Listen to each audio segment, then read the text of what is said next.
Money, just like love, drugs, and alcohol, can make us do crazy and often stupid things.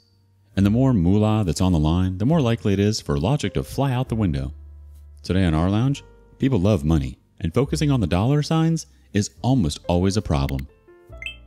Up first, an OP finds out how much his life is really worth.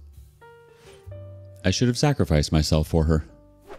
So, I'm not entirely sure if this qualifies as an entitled parent or just someone who's mentally insane, but this just happened a few hours ago, so here it goes. I, 29 male, work for a small hardware store in my city. I'm about 6'2", chubby, but still muscular from all the heavy lifting I do for work. Early this morning, me and we will call her Nancy, 49 female, were at the store before opening to do inventory. It was about an hour before opening and Nancy went outside to grab something from her car. She came back in a few minutes later, at gunpoint, with someone walking behind her. I've never been involved in any kind of robbery before, aside from minor shoplifting attempts, so I froze in place. The gunman pointed it at me, telling me to keep my hands visible and to follow them. Nancy was technically the opening manager, and therefore had keys to the store and vault in the back office. So he held me up while she emptied it. He was gone in about 10 minutes, but it felt like an eternity. Our store doesn't have any kind of silent alarm, so once we were sure he was gone, I went and called 911. After I get off the phone, Nancy comes up to me and asks, word for word, "What the F is wrong with you?" I stare at her, completely caught off guard, and asked her what she was talking about. She proceeds to rant at me up until the police arrive. To sum up her rant, she basically said I was a pathetic excuse of a man for not protecting a single mother when she was in danger. I asked her what she expected me to do in that situation. She expected me to try and get the gun away from him so he couldn't hurt her. It was around that point that the police arrived to take our statements and ensure we were okay. My actual boss is on vacation this week, but has given me the next 2 days off. Paid. I love this guy. To recover from the shock of the situation and to call him if I need anything. I haven't told him about Nancy's rant yet. I'm still trying to process everything she said to me. Edit. Sorry, still new to posting. Wasn't sure if this info was relevant or not. Nancy is divorced and her son is a 19-year-old college student who doesn't live with her. During her rant, she kept going on about, "Who would watch my baby if I died?" Stuff like that. I'm hoping it was just adrenaline from the robbery, but if the next time I see her she's still acting that way, I'll report her. Edit 2. I greatly appreciate the comments people have sent. I didn't think I'd get that many replies. There have been some comments claiming Nancy was in on it. She seemed genuinely terrified, so I doubt she was, but now I can't get that thought out of my head. Let's see what the real people think. My name is Amos says, hopefully Nancy was just freaking out because of the incident. When she has time to process, she'll see what a ridiculous request that was. If not, she has to quit watching her superhero movies. Jar KDS says, what? No. Pretty much anything you could have done would likely have resulted in a much worse outcome than missing money. You protected her by not doing something rash and stupid. What the heck? The comments are right. If you were to intervene in any way, the result would have likely been much different. It's unfair of her to assume that any man would have stepped in. This isn't the movies. This is real life. Update. Hey everyone. Not sure if this is how you do an update, but here it goes. I just wanted to start by thanking everyone for the kind words and advice I was given. It was definitely the scariest moment of my life, and I decided I'm going to look into potential therapy. Before the actual update, I just wanted to explain a few things based on the comments I saw in my original post. 1. The hardware store I work for is small, just in the physical sense. It's still technically one of the big name hardware stores in the US, just not warehouse size like the ones with the orange and blue logos. 2. When I said that Nancy had emptied the vault, I wasn't referring to an actual safe lockbox. The vault in our store refers to a small, double-locked room where they store the money orders the store receives from the big armored trucks. 3. Nancy actually is the HR manager for our store. Because the store manager was out of town for the week, she was acting store manager along with one other person who was off that day. My actual store manager, Nancy, and the third associate are the only ones with keys to the vault. So now for the update. To be honest, I'm not sure if I'm more angry or scared right now, but I got off the phone with my store manager half an hour ago. He was reviewing the security camera footage that was sent to him from his hotel room.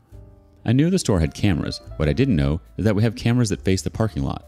Some of you mentioned it in the comments, so you may not be surprised to hear that Nancy has been arrested for assisting in robbing the store.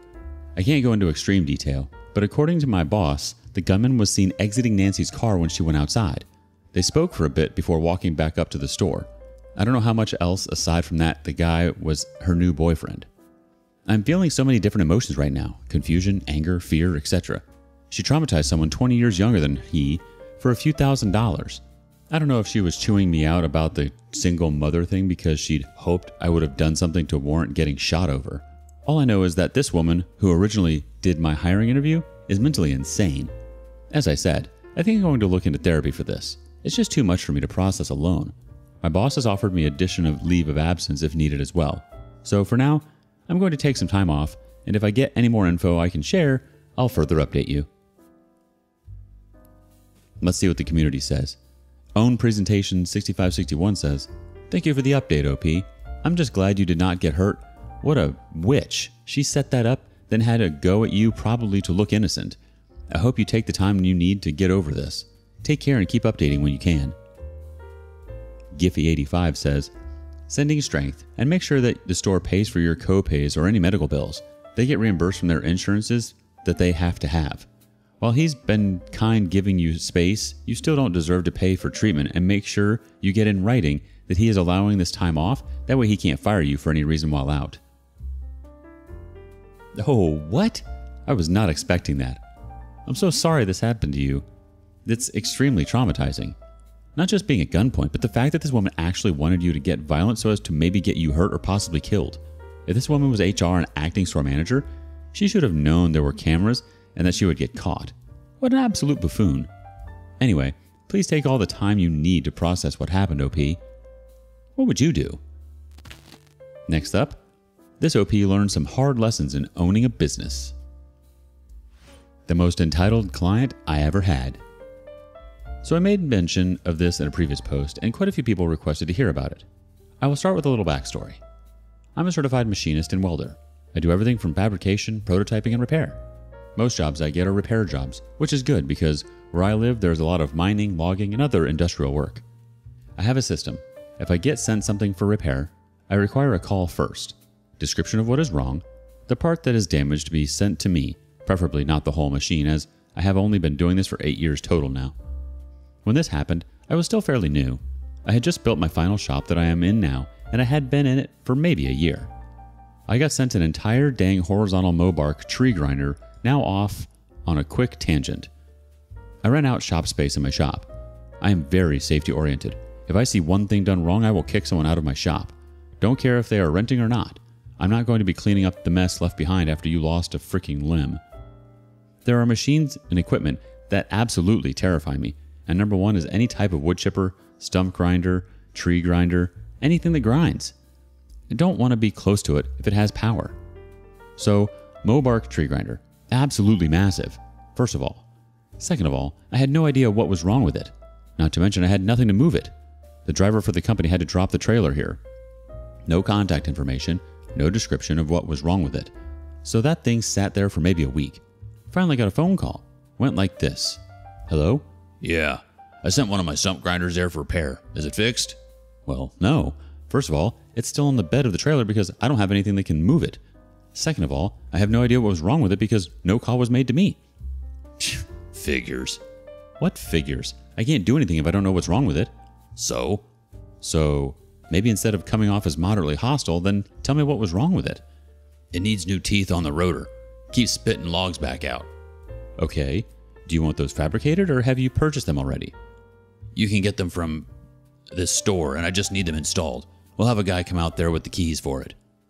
Okay, well, I'll email or fax you over the contract to sign, and once that is signed, it's going to take maybe 5 days in total, but I will give you a call. Let you know when it's ready. Sounds good. So, I got to work on this stupid thing. I had to call my cousin and my dad in to help me get the dumb thing taken apart just so I could pull this stupid rotor drum out. Now, the teeth just bolt on. This absolute idiot must have had one of his guys build up, weld onto the teeth, and then grind them into shape. Good as new. Wrong, because they were welded right into the dang rotor. So, with a lot of gouging, I managed to get every single one of these stupid teeth off. For those who don't know, gouging is done to blast away the weld. You need to be very careful, and also copper-clad gouging sticks. They're not cheap. You are looking at $30 to $40 for a pack of 12 sticks, and those sticks don't last long either. Got all of the teeth replaced. Gave the guy a call. Told him she was all assembled, fresh teeth put on it. Told him all in all that the price would be $56.00. Click, phone hangs up. I try to call back. No answer. 2 days later, truck driver shows up with an empty trailer, comes in my shop and starts walking around the tree grinder. Says he is here to pick it up. I go into my office, take a look. No payment? So I told the driver that I haven't gotten payment, so that equipment isn't released. Driver calls his boss. Told him about it. Boss man called me. Hello? Why you're not releasing my equipment? You haven't paid? So you're stealing my equipment? Do you know how much money you have cost me? I haven't cost you any money. Your own negligence is taking care of your machine is what cost you. You signed a binding contract that clearly states if payment is not received, then the object item equipment in question will not be released back to the customer. I don't need to pay you anything. You're a week late. Yeah, you do. You signed on the dotted line. I'm not a week late. You didn't send me any information to go off of, and this is why your machine sat in my shop for a week. My driver's taking that grinder. I can promise you he is not. Hangs up. Boss man called the driver back and told him to take the equipment. I literally heard the driver say, You haven't seen this guy. I'm not doing anything like that. You didn't pay him. Pay this man. They went back and forth. Driver left. Driver came back 3 hours later. Police in tow. Police looked at the contract and said nothing can be done to the driver. Driver left. The next day the driver came back. This time he didn't bring a trailer. And he said that the payment should have been sent. I take a look. Still no payment. Told the driver. Nope. Still not going anywhere. At this point, the driver was furious. He phoned up the boss man, started screaming at him, telling him he's not going to play these stupid games. Pay up or he will just go home and then he will have not one, but 2 outstanding bills and he can find a new driver. Boss man caved and paid up. I helped the driver load up and off he went. A month later, another piece of equipment shows up. A drum for a stump grinder that is absolutely thrashed. Welds all over the dang thing. Crudded up like no one's business. And a little piece of paper attached to it that says, Needs repair. Call blank. Okay, call the number. Hello? Oh no. Nope. Are you the one that sent me this 18-inch drum for a stump grinder? Yes. Well, you can tell your driver to come back and get it. What? Why? After that last fiasco with you having to wrestle payment out of you, you constantly berating and insulting me, I have absolutely zero interest in doing business with you. You can find someone else to do your repair. You are the only person close. Which was true. I was just 2.5 to 3 hour drive away from this job site. And you should have thought about that before you tried to treat me like an idiot and stiff me on payment. What you do from here is not my problem. F you, then. No one will want to work with you. Do you know who I am? No, and I really don't care who you are. At best, you are a guy that tried to steal from me. That's all. Boss man hangs up. His driver came back, loaded the drum up, and then he told me, You know, you really inspired me. I think I'm just going to drop this off and tell the boss man that I quit because I'm sick of this. To which I replied, how many people has he done this to? The driver told me that he had gotten sued by a previous shop owner for $270,000 in unpaid bills and was forced to pay that. Because of that incident, I now require a down payment, which will be subtracted from labor costs only. I still get plenty of business, and Boss Man's company actually went bankrupt in 2018.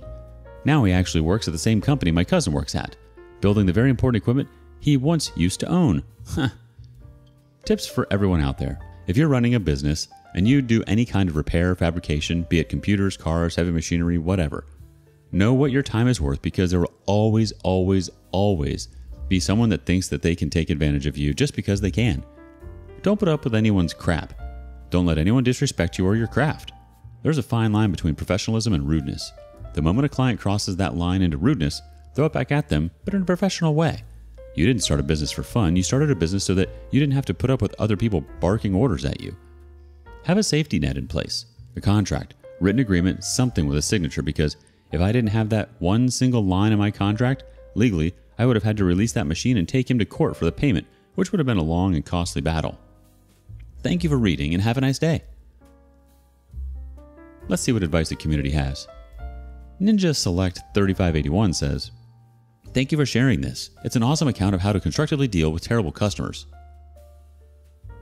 Flexi Sexy Maxi says, Graphic designer here. I require 50% as a deposit for any new business. Repeat customers only have to deposit 30% to start. I only had one client who could run a tab without a deposit, and we did business for more than a decade, so I knew them well. You're exactly right, OP. No one works for free, and no one should put up with behavior like that from a client or a potential client. You are right to turn him down. It's not worth it, and you likely would have had to track him down again for your cash. Unfortunately, People like to think they can bully small business owners. You have to stick up for yourself. Keep on fighting the good fight, OP. All the best. Do you have a similar story? Let us know in the comments below. And thank you for joining us today on rLounge. Before you go, be sure to like and subscribe and hit that notification bell. If you have something you want to say regarding today's content, we want to hear it. See you next time.